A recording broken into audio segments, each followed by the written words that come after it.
Hey guys, welcome back to another video. Today I'm going to be painting a Primaris Chaplain, and for single characters I like to do a little more detail, so it'll be a little bit different from my troop quick and easy schemes. I'm going to be using a lot more colors and layering up. But the first thing I'm doing here is I'm just using ash gray and doing the dry brush over the whole model.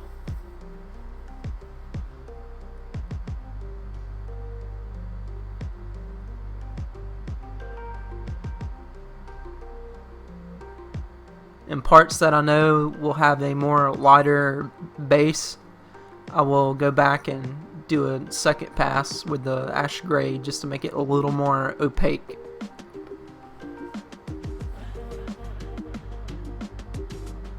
Like on his ribs, or parts of the model that I know will have a lighter color to them. So the first color we're using is, our second color is dark stone, and we're using this for a base color over that gray on his robe. And then we use matte white, and I'm just adding like scratches and dings and just giving it texture because I want to make it have a leather look to it. So I'm just, using matte white just to make marks and add detail and texture, just to make it look weathered towards the bottom. And then I'll use a lighter brown to blend that in over top of that dark tone. So I use monster brown, and same thing as the dark stone, I'll dry brush over that white.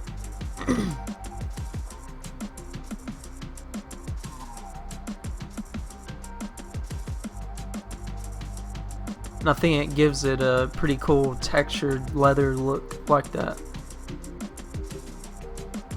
because the white is extreme over the nice gray with the dark brown blend. But then once I go back and dry brush with that lighter brown, starts making that blend in a little better. And then I'll go back with the dark stone and I'll stipple it on, so it blends it in at the same time it's giving it texture. And I think it really gives it depth to the layered leather like texture look. And now I'm just using red tone to blend everything back in, just washing over that robe. Not too worried about getting it on anything else, but just mainly focusing on the robe.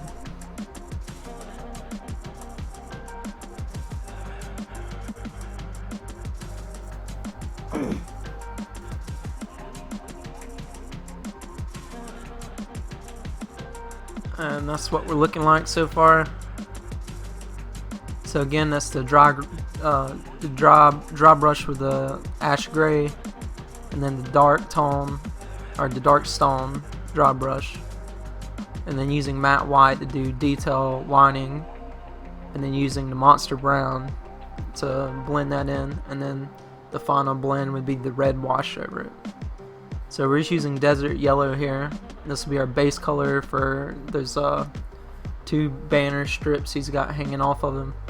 And then for the dry brush step here, I just mixed 1-to-1 white. It's a desert yellow mixed with the white. And I'm wanting to add like a script on there, so I'm just using Necromancer. And it's like a darker gray. It's not black. And then here I'm just using a 2-to-1, 2 white to 1 desert yellow, and I'm just highlighting the edge of that. Same thing as like the leather, I'm just giving it texture. It'll really pop whenever I go to wash over that. So I do 2 wash passes on these little scripts. This first one is soft tone, and I'm just wanting to add stain to it, so it'll break it up a bit. But basically, I'm just using 2 different washes. Now I'm just using strong tone, and you'll see what I'm talking about once it gets on there and it dries. It's just a little more detail, just to to give it some texture.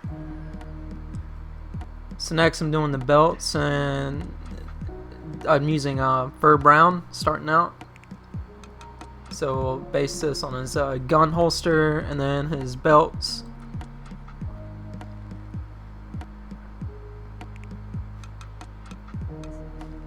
Then we use barbarian flesh, and this will be like our edge highlight. This is a simpler leather scheme, but once again I'm wanting to make it not necessarily stand out, but make it different from the actual leather of his cloak.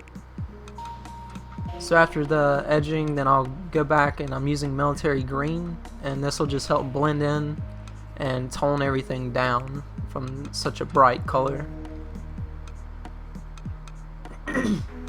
So I went ahead and used matte white to do the pipes on his neck, which I'm basing with lava orange now. If I would have done it over black, it wouldn't be as bright as it is when I'm layering it over that white. But for the his ribs, you know, I just dry brush that on, and then the same for the little sigil on his holster.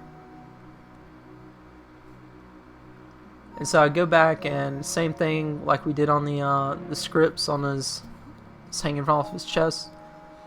I just mix 1-to-1 white just to highlight that orange, and then I'm just using red ink over the stamp.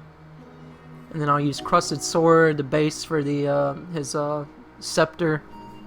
And I'm just dry brushing on, just giving it a rough color.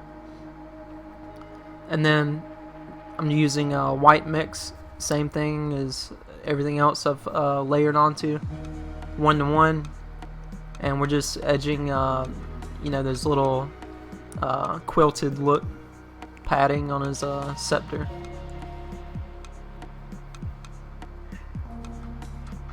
Just giving it detail. So that's what we're looking like so far. We got the lava orange and then the 1-to-1 highlight towards the as the pipes flowing towards the front of his chest. So here I'm just using strong tone just to tone down that white. We'll do the same thing for his face and his ribs, and then we'll use dark tone for the little sigil hanging off his holster. So these washes are just helping blend everything in, and giving it a good look. So yeah, I use dark tone over those pipes along his neck. So next I use purple tone, and I'm just washing his scepter. This will help tone down those highlights I put on there. And then we're using pure red for the gun, for the top plate on the gun. So I'm just dry brushing that on.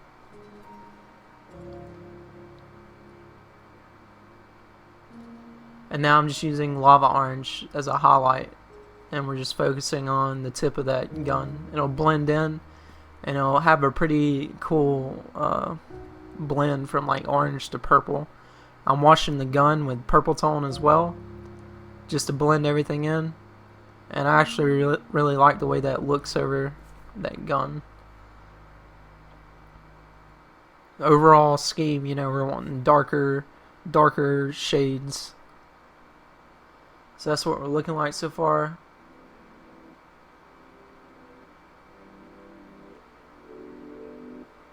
Next, I'm going to be doing the metallics. And I base everything that is metallic with rough iron first, and then I use the highlight, like for this gold, the greedy gold. We're just, you know, we're not wanting to go opaque over the rough iron for the parts that are gold, but we're just basically lightly going over it, not necessarily dry brushing, because we're using our point brush and it's wet, but we're just going over the surface. We're not necessarily going in the cracks, leaving that rough iron in the crevices. And the same thing, I'll use shining silver, and I'll go back and I'll highlight everything that's supposed to be silver color, as well as highlighting that greedy gold. So I'll just hit a few spots on the greedy gold sections. So we're just highlighting the chain now.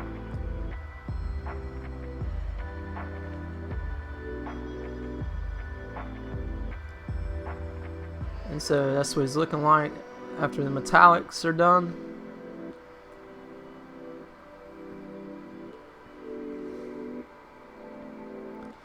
Looking pretty cool.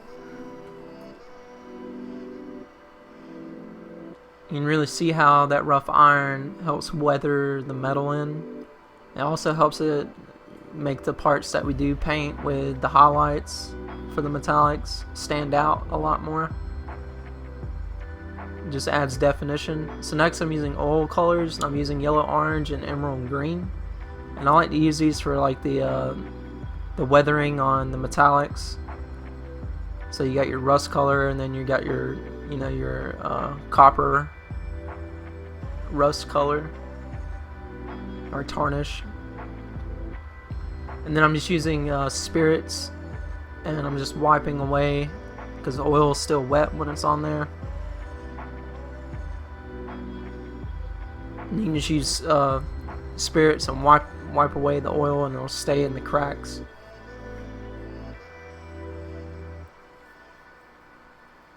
And that's what we're looking like. So we're just weathering the metallics.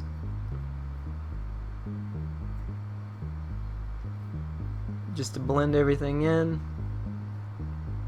And then next I did the base, and I used Thick Mud by Vallejo. It's a texture like grout type paint. It's like muddy, wet stuff that dries, and it actually has texture to it. And then you just use Goblin Green for all the flock, the grass stuff I put on the base, as well as weathering the edges of his cape with that thick mud.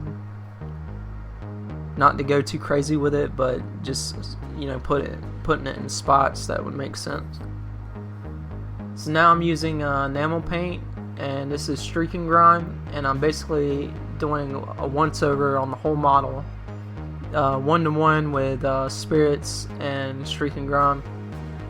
Just mix it in. It makes it malleable, and it's like a wash, so it's able to get in all the cracks and everything. And this once over will just help blend everything in and tone everything down.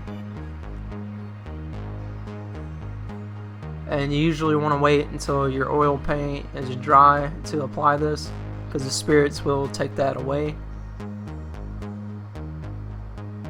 And so that's what he's looking like after the enamel pass. And then I just use the sponge with spirits on it, and I just wiped on the surface.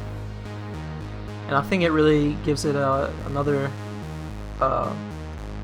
you know, gives it more definition whenever it starts to sink in those cracks and everything else really starts to pop back out. So now I just went back and used matte white, and for his scepter, the skull with the eyes, and then on his actual head I'll use matte white, and I'm just highlighting around the rims of his eyes, as well as like white dot in the center of his eyes. And then I'll use jungle green with the airbrush just to mist that green on there to create that glow effect. And then I'm going back with a green wash, and I'm washing those deeper spots just to help everything blend in with that highlight, as well as making it look like it's glowing, adding value to that color, showing light to dark. That really helps sell the effect. But that's pretty much it, guys. Hope y'all enjoyed the video. Don't forget to subscribe if you haven't, and make sure you turn on the bell notifications if you want to get notified for when I make more content. And we'll see y'all next time. Thanks for watching, guys.